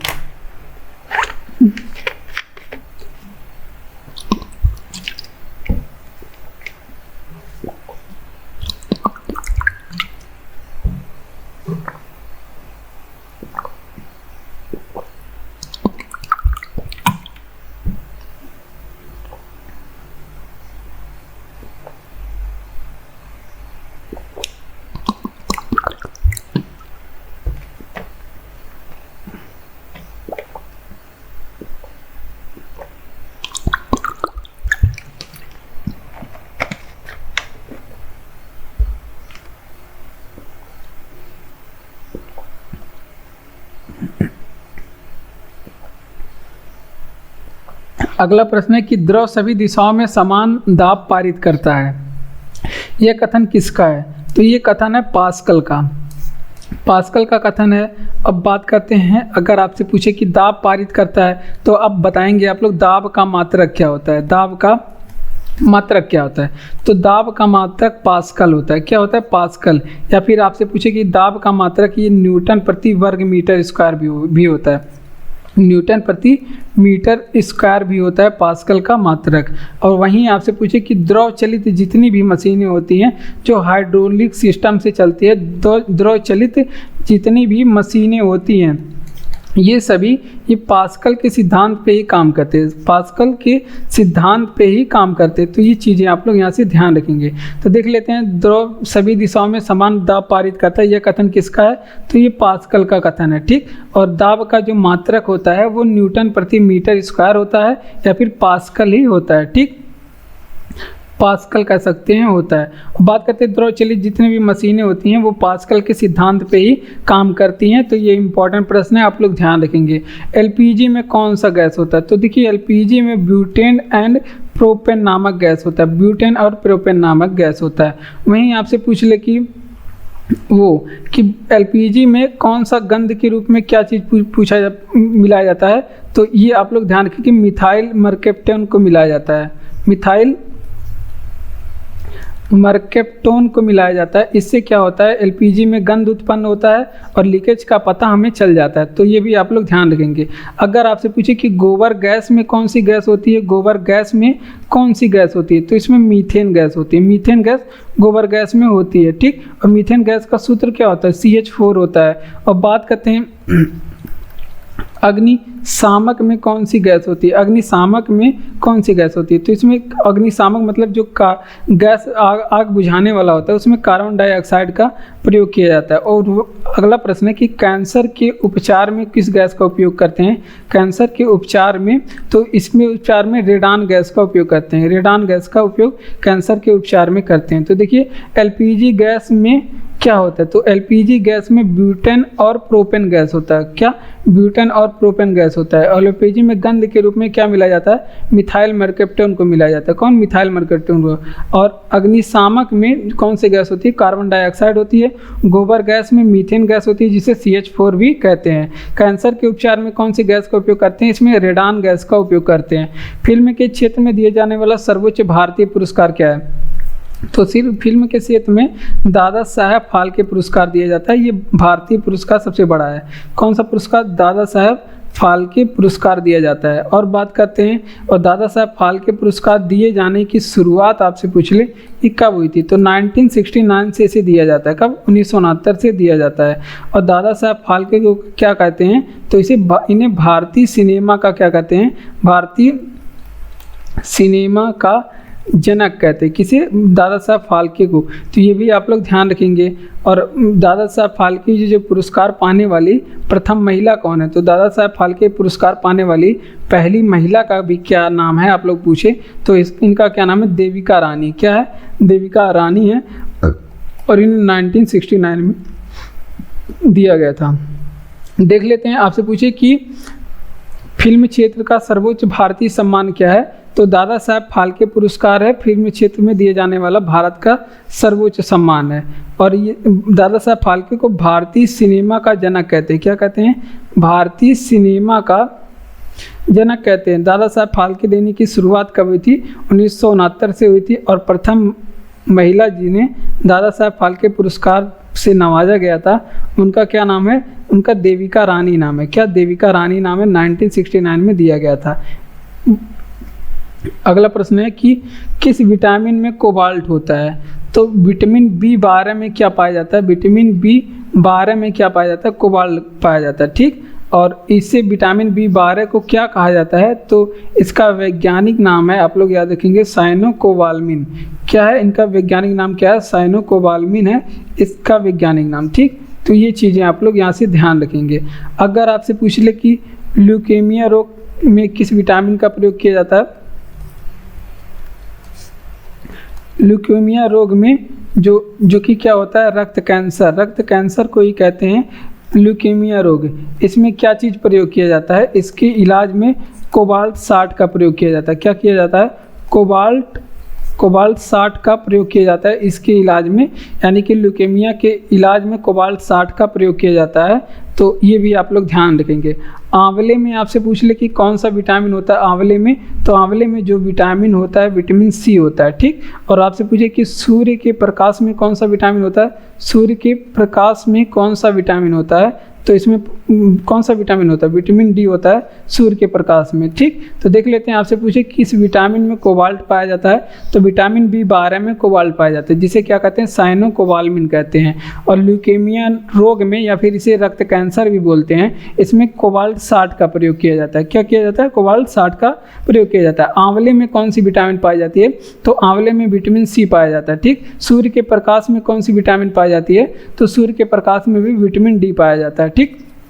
उत्तरी गोलार्ध में सबसे बड़ा दिन कब होता है, 21 जून को उत्तरी गोलार्ध में सबसे बड़ा दिन होता है। इस दिन हम लोग क्या मनाते हैं, योग दिवस के रूप में मनाते हैं। अगर आपसे पूछ ले कि दक्षिणी गोलार्ध में सबसे बड़ा दिन कब होता है, दक्षिणी गोलार्ध में सबसे बड़ा दिन कब होता है, तो दक्षिणी गोलार्ध में सबसे बड़ा दिन 22 दिसंबर के दिन होता है। अब वहीं आपसे पूछे कि दिन और रात बराबर कब होते हैं, दिन और रात बराबर कब होते हैं, तो दिन और रात बराबर ये 2 दिन या साल में 2 बार, ये 23 सितंबर के दिन बराबर होते हैं और 21 मार्च के दिन बराबर होते हैं। 21 मार्च के दिन बराबर होते हैं। क्यों दिन और रात बराबर होते हैं सितंबर के दिन? इस दिन सूर्य कहाँ पे होता है, तो इस दिन सूर्य होता है भूमध्य रेखा पे। कहाँ पे? भूमध्य रेखा पे। और जो 21 जून को सूर्य कहाँ पे होता है, कर्क रेखा पे। कहाँ पे? कर्क रेखा पे सूर्य होता है। और 22 दिसंबर के दिन सूर्य कहाँ पे होता है, मकर रेखा पे सीधे चमकता है। ठीक, तो इस वजह से ये घटनाएं होती हैं। तो देख लेते हैं, उत्तरी गोलार्ध में सबसे बड़ा दिन 21 जून को होता है और इस दिन हम लोग 21 जून के दिन योग दिवस के रूप में मनाते हैं। और इस दिन सूर्य कहाँ पे होता है, कर्क रेखा पे होता है। और दक्षिणी गोलार्ध में सबसे बड़ा दिन होता है 22 दिसंबर के दिन और इस दिन सूर्य कहाँ पे होता है, मकर रेखा पे सीधे चमकता है। और दिन और रात जो है बराबर कब होते हैं, तो 23 सितंबर के दिन और 21 मार्च के दिन और रात बराबर होते हैं। और इस दिन सूर्य कहाँ चमकता है, भूमध्य रेखा पे चमकता है। बढ़ते अपने अगले प्रश्न की ओर। अगला प्रश्न है कि कोशिका का पावर हाउस किसे कहते हैं। तो देखिए, कोशिका जो पावर हाउस है, माइटोकॉन्ड्रिया को कहते हैं। किसे? माइटोकॉन्ड्रिया को कहते हैं कोशिका का पावर हाउस। और कोशिका के बारे में बात करते हैं, कोशिका की खोज किसने की थी, तो कोशिका की खोज जो है ल्यूवेनहॉक ने किया था। किसने? ल्यूवेनहॉक ने किया था कोशिका की खोज। अब कोशिका की खोज कब हुई थी, तो ये भी आप लोग बताएंगे। तो कोशिका की खोज कब हुई थी, 1665 में ल्यूवेनहॉक के द्वारा कोशिका की खोज की थी। अगर वहीं पे पूछे कि कोशिका सिद्धांत किसने प्रस्तुत किया, कोशिका सिद्धांत किसने दिया, तो ये देने वाले हैं स्लाइडल और स्वान। कौन? स्लाइडल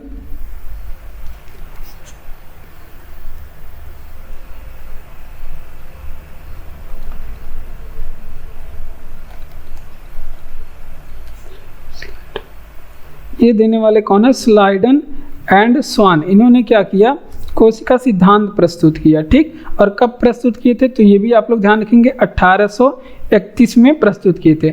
और कोशिका का अध्ययन क्या कहलाता है, कोशिका का अध्ययन साइटोलॉजी कहलाता है। क्या कहलाता है, साइटोलॉजी में करते हैं कोशिका का अध्ययन। और बात करते हैं मानव शरीर की सबसे लंबी कोशिका का क्या नाम है, मानव शरीर की सबसे लंबी कोशिका का क्या नाम है, तो मानव शरीर की सबसे लंबी कोशिका है तंत्रिका तंत्र की कोशिका। कौन सी? तंत्रिका तंत्र की कोशिका। तो इतनी चीज़ें आप लोग यहाँ से ध्यान रखेंगे। कोशिका का पावर हाउस किसे कहते हैं, माइटोकॉन्ड्रिया को कहते हैं कोशिका का पावर हाउस। कोशिका का खोज किसने किया था, ल्यूवेनहॉक ने किया था। कोशिका का खोज 1665 में किया था। कोशिका सिद्धांत किसने प्रस्तुत किया था, स्लाइडन और स्वान ने कोशिका सिद्धांत प्रस्तुत किया था 1831 में। कोशिका का अध्ययन क्या कहलाता है, साइटोलॉजी कहलाता है कोशिका का अध्ययन। ठीक, और सबसे लंबी कोशिका मानव शरीर की कौन सी है, तंत्रिका तंत्र की कोशिका मानव शरीर की सबसे लंबी कोशिका है। सबसे छोटी जीवित कोशिका का नाम है माइकोप्लाज्मा है, सबसे छोटी जीवित कोशिका का नाम। भारत में निर्मित प्रथम कंप्यूटर का क्या नाम है, तो भारत में निर्मित प्रथम कंप्यूटर का नाम सिद्धार्थ है। क्या? सिद्धार्थ है। वहीं आपसे पूछ ले कि कंप्यूटर का खोज किसने किया था, तो अभी हमने बताया कंप्यूटर की खोज के बारे में। तो कंप्यूटर की खोज किसने किया था, चार्ल्स बेबेज ने किया था। कंप्यूटर की खोज किसने, चार्ल्स बेबेज ने किया कंप्यूटर की खोज। वहीं आपसे पूछे कि कंप्यूटर की भाषा क्या होती है, कंप्यूटर की भाषा कई भाषा है, C++ है और जावा, ये सभी क्या है, कंप्यूटर की भाषा। C++, ये सभी कंप्यूटर की भाषा है। ठीक, तो ये भी आप लोग ध्यान रखेंगे। तो देख लेते हैं कि भारत में निर्मित प्रथम कंप्यूटर का क्या नाम है, सिद्धार्थ है। और कंप्यूटर की खोज किसने किया था, चार्ल्स बेबेज ने किया कंप्यूटर की खोज। और कंप्यूटर की भाषा तो C++ और जावा, ये सभी क्या है, कंप्यूटर की भाषा है। लाल रक्त कणिकाओं का निर्माण कहाँ पे होता है, तो लाल रक्त कणिका कहाँ पे बनती है, अस्थि मज्जा में बनती है। कहाँ पे, अस्थि मज्जा में लाल रक्त कणिकाएं बनती हैं।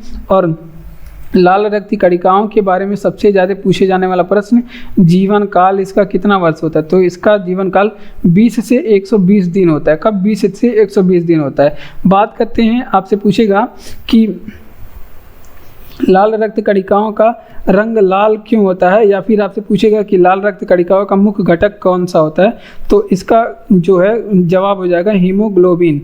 हीमोग्लोबिन के कारण लाल रक्त कणिकाओं का जो रंग है वो लाल होता है। और वो जो है लाल रक्त कणिकाएं यानी कि आरबीसी नष्ट कहाँ पे होती हैं, आरबीसी नष्ट कहाँ पे होती है, तो ये मरती हैं आरबीसी यकृत एंड प्लीहा में। कहाँ पे, यकृत और प्लीहा में ये मरती हैं। इस वजह से यकृत एंड प्लीहा को क्या कहते हैं, आरबीसी का कब्र कहते हैं। क्या कहते हैं, आरबीसी का कब्र कहते हैं। तो ये भी आप लोग ध्यान रखेंगे। तो देखिए, तो इसका रिवीजन करेंगे। आपसे पूछे कि लाल रक्त कणिकाओं का निर्माण कहाँ पे होता है, अस्थि मज्जा में होता है। और इसका जीवन काल कितना होता है, 20 से 120 दिन होता है लाल रक्त कणिकाओं का जीवन काल। और रंग जो है लाल होता है हीमोग्लोबिन के कारण। आरबीसी जो है नष्ट क्यों होता है, तो आरबीसी नष्ट यकृत और प्लीहा में होता है। और यकृत और प्लीहा को इसलिए क्या कहा जाता है, आरबीसी का कब्र कहा जाता है। ठीक। राष्ट्रीय विज्ञान दिवस कब मनाते हैं, 28 फरवरी के दिन मनाते हैं राष्ट्रीय विज्ञान दिवस। क्यों मनाते हैं इस दिन, इस दिन क्या हुआ था कि सीवी रमन ने क्या किया था, सीवी रमन ने रमन प्रभाव की खोज की थी। किसकी खोज की थी, रमन प्रभाव की खोज की थी। तो ये चीज़ें आप लोग यहाँ से ध्यान रखेंगे। सीवी रमन ने क्या किया, रमन प्रभाव की खोज करा था 28 फरवरी के दिन। इस वजह से हम लोग क्या मनाते हैं, राष्ट्रीय विज्ञान दिवस मनाते हैं। और वहीं आपसे कुछ चीज़ें और पूछ ली, जैसे राष्ट्रीय महिला दिवस कब मनाते हैं, तो राष्ट्रीय महिला दिवस मनाते हैं, ये मनाते हैं 13 फरवरी के दिन। कब मनाते हैं, 13 फरवरी के दिन सरोजिनी नायडू का जन्मदिन होता है। और विश्व कैंसर दिवस कब मनाते हैं, विश्व कैंसर दिवस कब मनाते हैं, तो ये मनाते हैं 4 फरवरी के दिन। कब, 4 फरवरी के दिन विश्व कैंसर दिवस मनाते हैं। अंतर्राष्ट्रीय मातृभाषा दिवस कब मनाते हैं,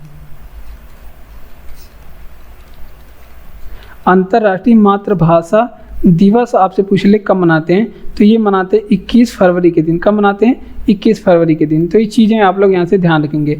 राष्ट्रीय विज्ञान दिवस 28 फरवरी के दिन, इस दिन सीवी रमन ने रमन प्रभाव की खोज करा था, इस वजह से हम लोग मनाते हैं। राष्ट्रीय महिला दिवस कब मनाते हैं, तो राष्ट्रीय महिला दिवस 13 फरवरी के दिन मनाया जाता है। और विश्व कैंसर दिवस 4 फरवरी के दिन। अंतर्राष्ट्रीय जो है मातृभाषा दिवस 21 फरवरी के दिन मनाया जाता है। लाठीचार्ज से किस नेता की मृत्यु हो गई थी, तो देखिए लाठीचार्ज जो है लाला लाजपत राय की मृत्यु हो गई थी।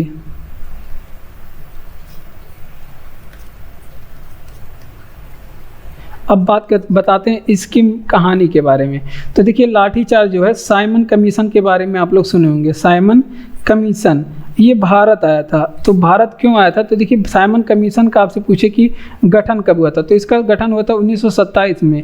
लेकिन आपसे पूछे कि भारत कब आया था, साइमन कमीशन भारत कब आया था, तो ये आप लोग ध्यान रखेंगे 3 फरवरी 1928 को ये भारत आया था। कहाँ पे आया था, तो ये भी आप लोग ध्यान रखेंगे, ये मुंबई में आया था। कहाँ पे, मुंबई में ये आया। और ये क्या हुआ, और साइमन कमीशन के विरोध में भारतीयों में इसका क्या हुआ, विरोध हुआ। और विरोध में कौन सा नारा चलाया गया, तो विरोध में एक नारा लगा जिसे क्या कहा गया, साइमन गो बैक के नारे लगाए गए। साइमन गो बैक के नारे लगाए गए। इस धरना प्रदर्शन में ये लाठीचार्ज हुई पुलिसों के द्वारा या फिर, तो उसमें क्या हुआ, लाला लाजपत राय की मृत्यु हो गई।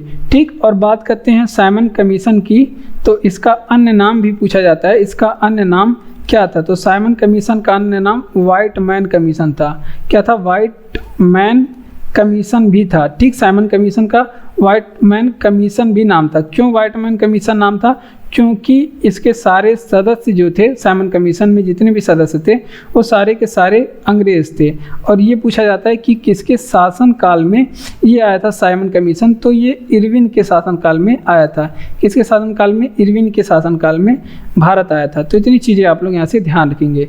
लाठीचार्ज में किस नेता की मृत्यु हो गई थी, तो लाला लाजपत राय की मृत्यु हो गई थी। हालांकि प्रश्न ऐसा नहीं पूछा जाएगा, हमने इस प्रश्न को शॉर्ट में बनाया है।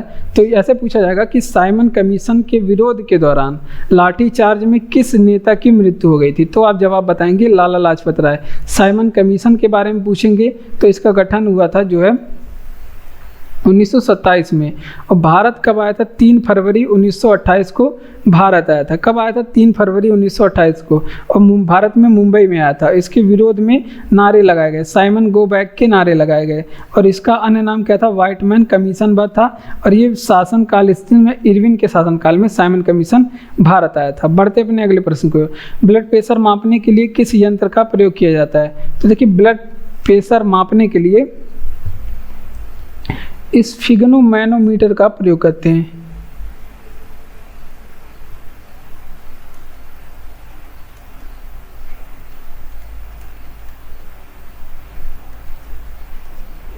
किस चीज का प्रयोग करते हैं?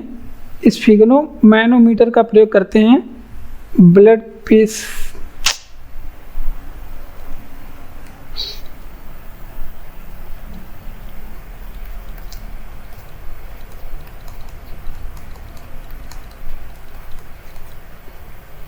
प्रेशर के माप के लिए स्फिग्नोमैनोमीटर का प्रयोग करते हैं। ठीक, तो ये भी आप लोग ध्यान रखेंगे। ठीक, और आपसे पूछे कि दूध की शुद्धता किससे मापते हैं? दूध की शुद्धता का माप किससे करते हैं? तो दूध की शुद्धता का जो माप है वो लैक्टोमीटर से करते हैं। किससे? लैक्टोमीटर से करते हैं दूध की शुद्धता का माप। वहीं आपसे पूछ ले कि पवन की गति का माप किससे करते हैं? पवन की गति का माप तो ये करते हैं एनीमोमीटर से। किसे? एनीमोमीटर से पवन की गति का माप करते हैं। और बात करते हैं वायुमंडलीय दाब का मापन किससे करते हैं?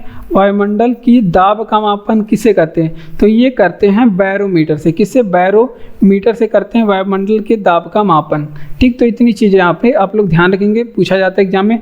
ब्लड प्रेशर मापने के लिए किस यंत्र का प्रयोग करते हैं? तो ये स्फिग्नोमैनोमीटर का प्रयोग करते हैं ब्लड प्रेशर मापने के लिए। और बात करते हैं दूध की शुद्धता का मापन किससे करते हैं? तो दूध की शुद्धता का मापन लैक्टोमीटर से करते हैं। पवन की गति का जो मापन है एमिनोमीटर से करते हैं। किससे? पवन की गति एमिनोमीटर के। और वायुमंडलीय दाब का मापन किससे करते हैं? बैरोमीटर से करते हैं। किस अधिवेशन में कांग्रेस का विभाजन हुआ था? तो देखिए, 1907 का जो सूरत अधिवेशन है उसमें कांग्रेस का विभाजन हुआ था। सूरत अधिवेशन। ठीक, तो ये आप लोग ध्यान रखेंगे, इसमें कांग्रेस का जो है विभाजन हुआ था। फिर ये उदारवादी और उग्रवादी में कांग्रेस का उदारवादी एंड उग्रवादी, इसमें क्या हो गया था? कांग्रेस का विभाजन हो गया था। फिर जाके आपसे पूछे कि विलय कब हुआ था? तो विलय हुआ था 1916 के लखनऊ अधिवेशन में।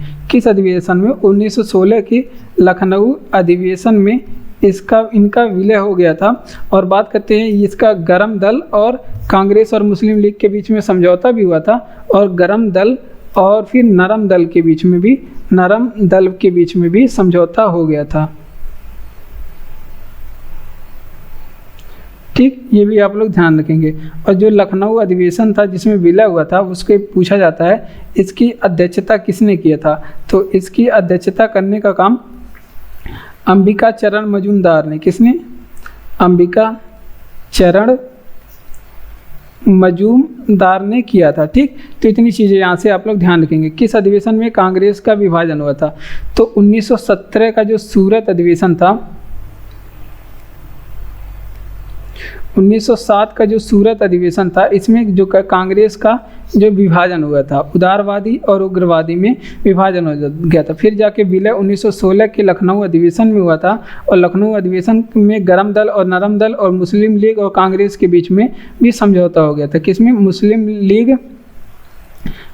लीग प्लस कांग्रेस के बीच में भी समझौता हो गया था। ठीक, तो इतनी चीज़ें यहाँ से आप लोग ध्यान रखेंगे।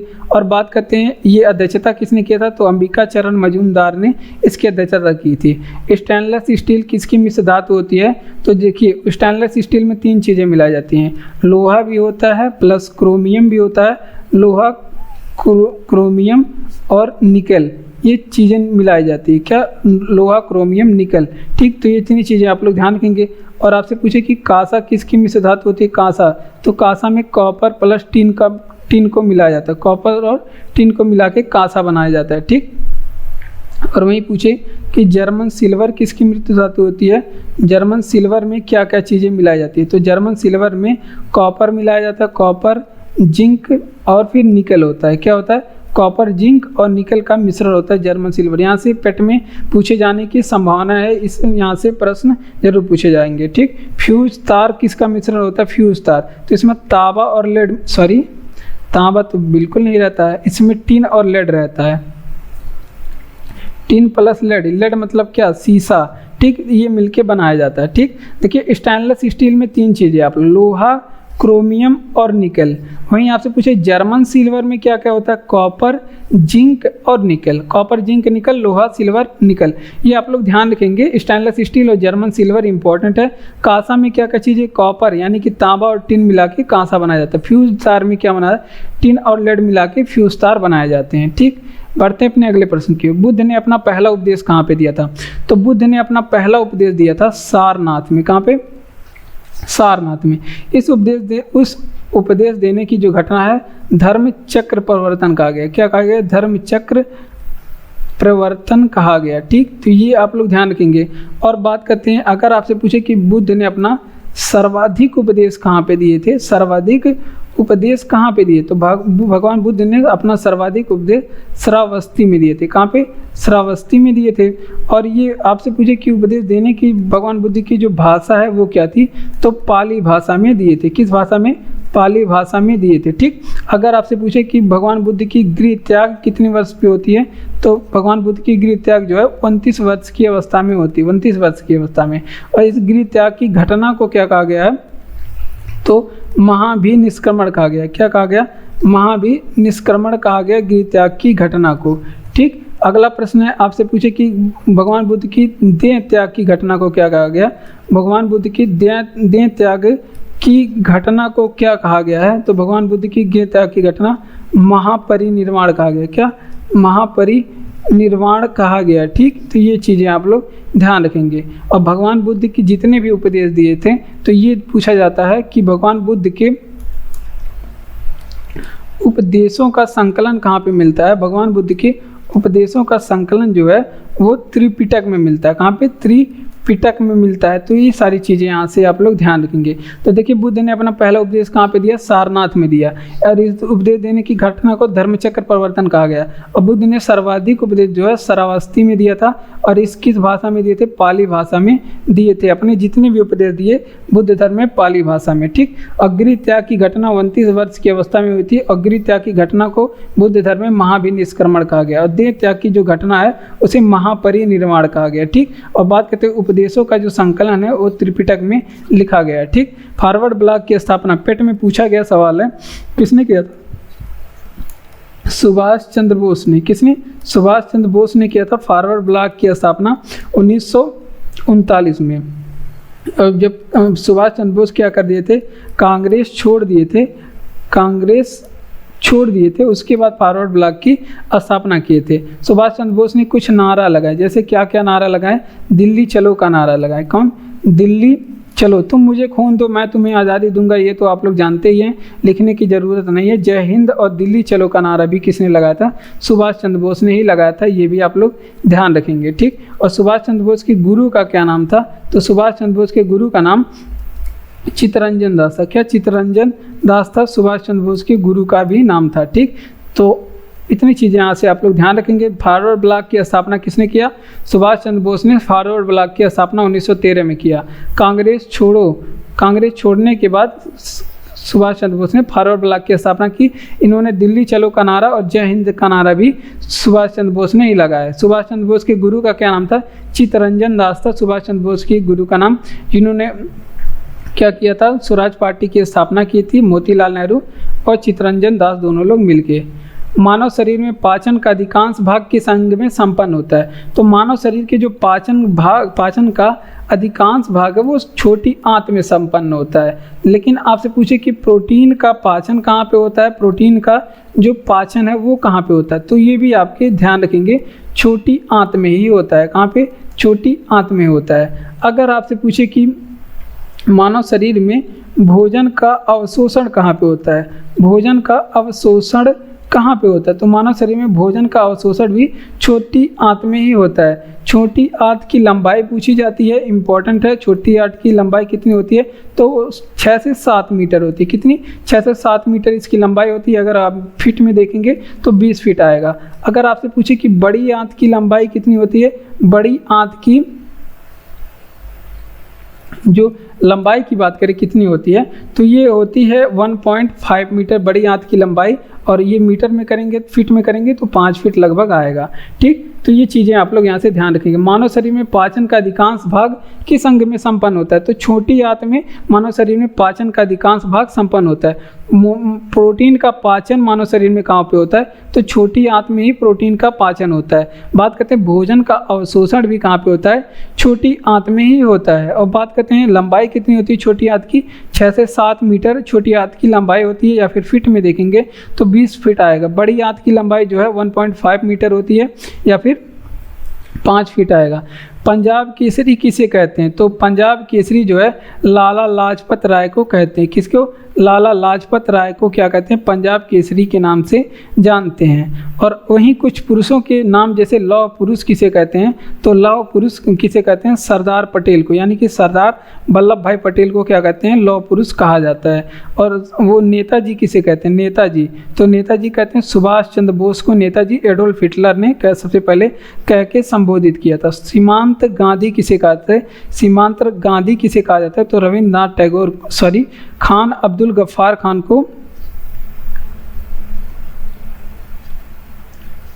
खान अब्दुल गफ्फार खान को क्या कहा जाता है? सीमांत गांधी कह के संबोधित किया जाता है। और वहीं हमने अभी आपको बताया कि भारत का नेपोलियन किसे कहा जाता है? भारत का नेपोलियन, तो इसको आप लोग कमेंट बॉक्स में बताएंगे। ठीक, आप लोग बताते नहीं हैं एक भी जवाब, तो इसका रिवीजन कर लेते हैं। पंजाब केसरी किसे कहा जाता है? लाला लाजपत राय को पंजाब केसरी कहा जाता है। लौह पुरुष किसे कहा जाता है? तो सरदार पटेल को लौह पुरुष कहा जाता है। नेताजी किसे कहा जाता है? सुभाष चंद्र बोस को नेताजी कहा जाता है। सीमांत गांधी किसे कहा जाता है? खान अब्दुल गफ्फार खान को सीमांत गांधी कहा जाता है। भारत का नेपोलियन किसे कहा जाता है? आप लोग कमेंट बॉक्स में बताएंगे। गायत्री मंत्र का उल्लेख जो है ऋग्वेद में मिलता है, ऋग्वेद में। और किस मंडल पूछे तो 3rd मंडल में गायत्री मंत्र का ही उल्लेख मिलता है। ठीक, तो ये आप लोग ध्यान रखेंगे। अब बात करते हैं ऋग्वेद में। अगर आपसे पूछे कि सबसे प्राचीन वेद कौन सा है, तो सबसे प्राचीन वेद भी कौन है? ऋग्वेद है। सबसे प्राचीन वेद ऋग्वेद है। और आपसे पूछे कि संस्कृत भाषा का जनक किस वेद को माना जाता है? संस्कृत भाषा का जनक किस वेद को माना जाता है? तो संस्कृत भाषा का जनक भी किस वेद को माना जाता है? ऋग्वेद को माना जाता है। ठीक, और आपसे पूछे कि ऋग्वेद में सबसे उपयोगी नदी कौन सी है? ऋग्वेद में सबसे उपयोगी नदी कौन सी है? तो सिंधु नदी है ऋग्वेद की सबसे उपयोगी नदी। अगर आपसे पूछे कि सबसे पवित्र नदी कौन सी है? सबसे पवित्र नदी कौन सी है? तो सरस्वती नदी है सबसे पवित्र नदी। कौन सी? सरस्वती नदी ऋग्वेद की, सॉरी, सबसे ऋग्वेद में सबसे पवित्र नदी है।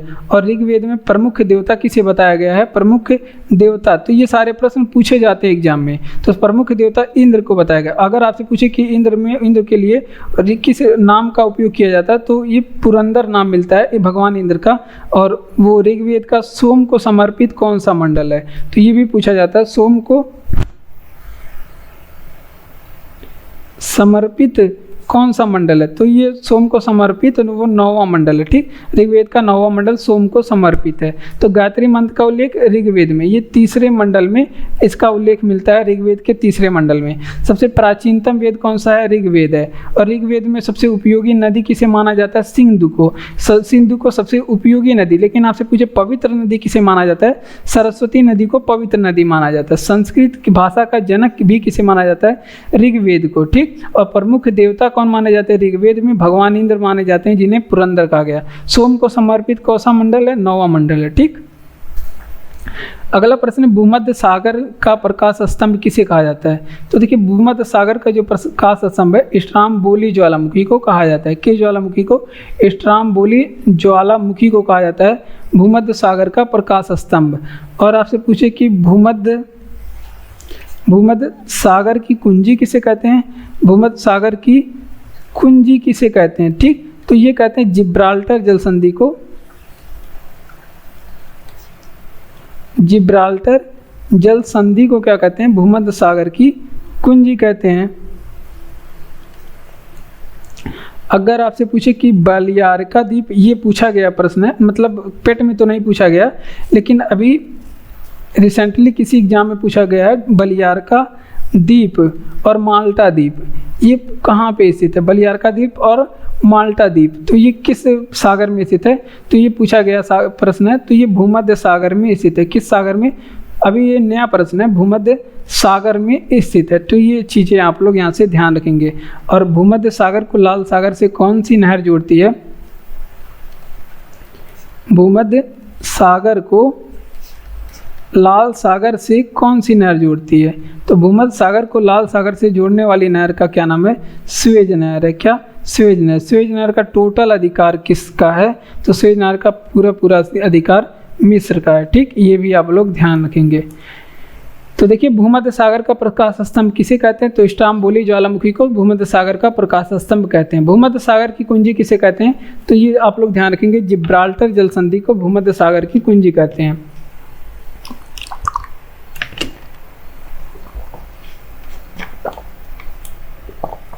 बलियारिका द्वीप या फिर माल्टा द्वीप कहाँ पे स्थित है? तो ये भूमध्य सागर में स्थित है।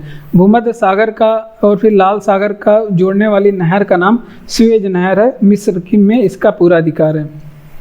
सैंडर्स की हत्या किसने की थी? तो भगत सिंह ने मारा था सैंडर्स को। किसने? भगत सिंह ने मारा था सैंडर्स को। और शहीद ए आजम किसे कहा जाता है? शहीद ए आजम के नाम से किसे जाना जाता है? तो भैया भगत सिंह को जाना जाता है शहीद ए आजम। इन्होंने एक नारा लगाया था। क्या नारा लगाया था? इंकलाब जिंदाबाद का नारा। आपसे पूछे किसने लगाया था? इंकलाब जिंदाबाद का नारा किसने लगाया था? ये भगत सिंह ने ही लगाया था। और नौजवान भारत सभा की स्थापना आपसे पूछ ले किसने की थी?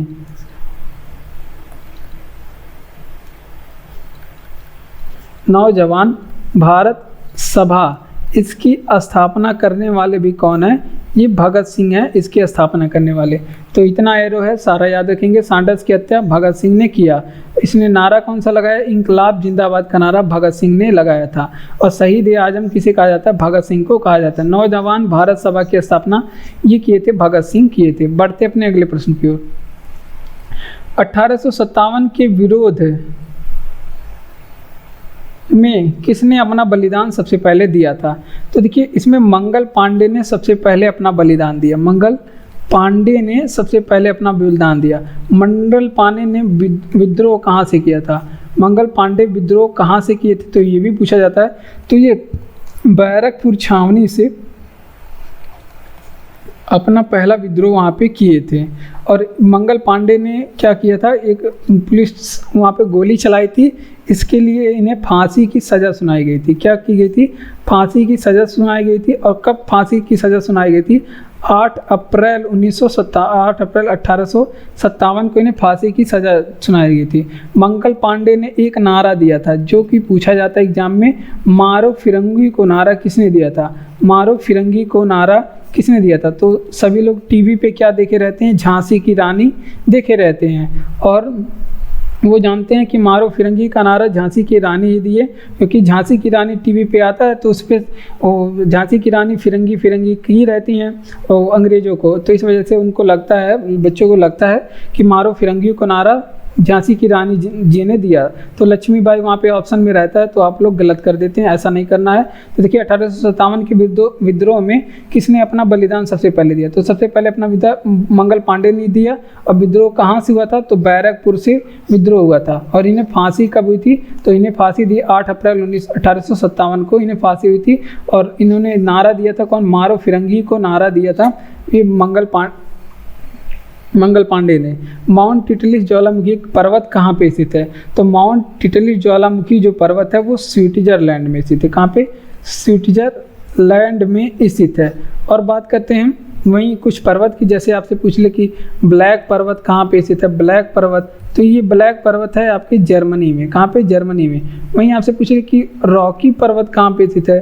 रॉकी पर्वत कहाँ पे स्थित है? तो ये आपके अमेरिका में स्थित है। वहीं आपसे पूछ ले, अब स्विट्जरलैंड आते हैं। अगर आपसे पूछे कि ILO का हेडक्वार्टर, इंटरनेशनल लेबर ऑर्गेनाइजेशन, या फिर WHO का हेडक्वार्टर, या फिर WTO का हेडक्वार्टर, वर्ल्ड ट्रेड ऑर्गेनाइजेशन, इन सभी का जो है हेडक्वार्टर यानी कि मुख्यालय कहाँ पे स्थित है? इन सभी का हेडक्वार्टर जिनेवा में स्थित है। जिनेवा में स्थित है इन सभी का मुख्यालय, ये आप लोग ध्यान रखेंगे। और भारत का स्विट्जरलैंड किसे कहा जाता है? आप लोग बताएंगे कि आखिर भारत का स्विट्जरलैंड किसे कहा जाता है? तो भारत का जो स्विट्जर, क्या लिख देते हैं हम,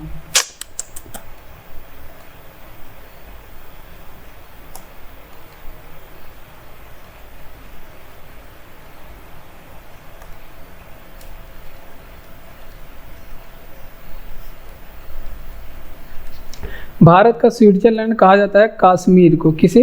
कश्मीर को भारत का स्विट्जरलैंड कहा जाता है। और स्विट्जरलैंड की अगर आपसे पूछे कि मुद्रा क्या है, तो फ्रैंक है स्विट्जरलैंड की मुद्रा। अगर आपसे पूछे स्विट्जरलैंड की राजधानी क्या है, तो बर्न है स्विट्जरलैंड की राजधानी। ठीक। माउंट इटली ज्वालामुखी पर्वत कहाँ पे स्थित है? तो स्विट्जरलैंड में स्थित है माउंट इटली ज्वालामुखी। इन्होंने मुद्रा की बात करें तो स्विट्जरलैंड की मुद्रा है फ्रैंक, और स्विट्जरलैंड की जो राजधानी है बर्न है। ठीक। तो देखिए, ब्लैक पर्वत के बारे में बात करें तो ये जर्मनी में स्थित है, और रॉकी पर्वत की बात करें ये अमेरिका में स्थित है।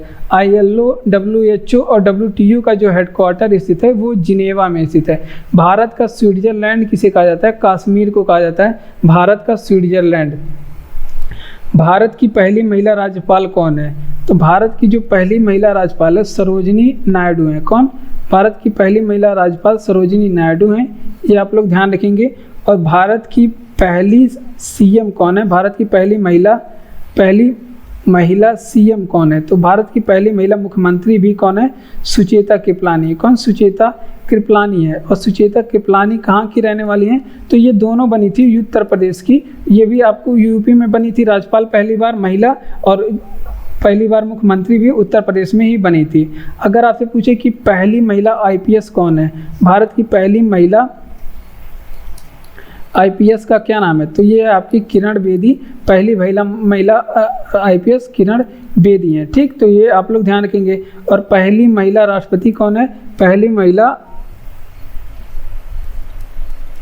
राष्ट्रपति आपसे पूछ ले कि कौन है, तो प्रतिभा पाटिल है। भारत की पहली महिला राष्ट्रपति प्रतिभा पाटिल हैं। तो ये भी आप लोग ध्यान रखेंगे यहाँ से। और बात करते हैं, आपसे पूछे कि पहली महिला प्रधानमंत्री कौन है? पहली महिला प्रधानमंत्री कौन है? तो इनका नाम क्या है? आप लोग जानते ही है, इंदिरा गांधी है। हमारी पहली महिला प्रधानमंत्री इंदिरा गांधी है। तो इतनी चीज़ें यहाँ से ध्यान रखेंगे। भारत की पहली महिला राज्यपाल सरोजिनी नायडू। ठीक। और भारत की पहली महिला मुख्यमंत्री सुचेता कृपलानी, उत्तर प्रदेश में बनी थी। और भारत की पहली महिला IPS कौन है? किरण बेदी है। भारत की पहली महिला राष्ट्रपति कौन है? प्रतिभा पाटिल। भारत की पहली महिला प्रधानमंत्री कौन है? इंदिरा गांधी। ठीक। इंदिरा गांधी है। बढ़ते अपने अगले प्रश्न की ओर। अगला प्रश्न है, ब्रह्म समाज की स्थापना किसने किया था? तो ये शायद क्वेश्चन हो गया है। राजा राम मोहन राय ने क्या किया था? ब्रह्म समाज की स्थापना किया था। ठीक। और जो चीज़ नहीं हुआ है वो आप लोग बताएंगे। ब्रह्म समाज और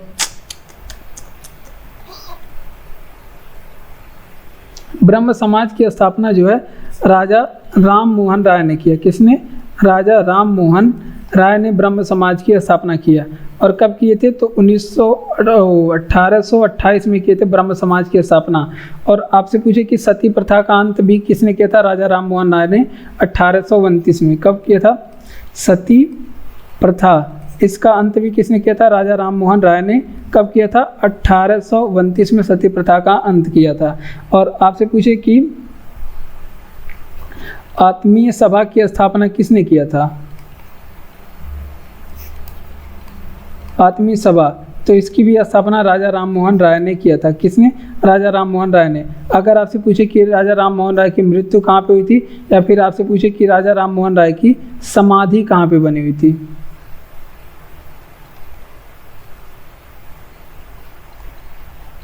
राजा राम मोहन राय की समाधि कहाँ पे बनी है? तो इसकी समाधि जो है ब्रिस्टल इंग्लैंड में बनी हुई है। कहाँ पे? ब्रिस्टल इंग्लैंड में इनकी समाधि बनी हुई है। ठीक। तो ये चीज़ें आप लोग यहाँ से ध्यान रखेंगे। तो देख लेते हैं, आपसे पूछे कि ब्रह्म समाज की जो स्थापना है किसने किया, राजा राम मोहन राय ने किया। और इन्हें राजा राम की उपाधि किसने दिया था, तो ये भी आप लोग ध्यान रखेंगे, अकबर द्वितीय ने दिया था इन्हें राजा राम मोहन राय की उपाधि। किसने दिया था, अकबर द्वितीय ने दिया था। और सती प्रथा का जो अंत है राजा राम मोहन राय ने 1829 में किया। आत्मीय सभा की जो स्थापना है राजा राम मोहन राय ने किया। इनकी मृत्यु कहाँ पे हुई थी, ब्रिस्टल इंग्लैंड में इनकी मृत्यु हुई गई थी। और इन्हें समाधि भी कहाँ पे बनी हुई है, वहीं ब्रिस्टल में इनकी समाधि भी बनी हुई है। जंग लगने पे लोहे का भार में क्या परिवर्तन होता है, तो जंग लगने पे लोहे का भार आप लोग जानते ही हैं बढ़ता है। क्यों बढ़ता है, क्योंकि क्या होता है कि लोहे के भार में मोटाई आ जाती है, थोड़ा उस पर लेयर जम जाता है, इस वजह से उसका भार बढ़ जाता है। और लोहे पे जंग लगना ये किस चीज़ का उदाहरण है, ये भी एग्जाम में पूछा जाता है। तो ये है आपके ऑक्सीकरण का एग्जाम्पल। क्या, ऑक्सीकरण का एग्जाम्पल है, लोहे पे जंग लगना ऑक्सीकरण का एग्जाम्पल है। और आपसे पूछे कि जंग लगना ये कैसी प्रक्रिया है, तो जंग लगना जो है ये रासायनिक प्रक्रिया है। कैसी प्रक्रिया है, रासायनिक प्रक्रिया है। लोहे पे जंग लगना एक कैसी प्रक्रिया है, तो ये रासायनिक प्रक्रिया है, ये भी आप लोग ध्यान रखेंगे। और जंग से बचने के लिए लोहे पे क्या चढ़ाया जाता है, तो जंग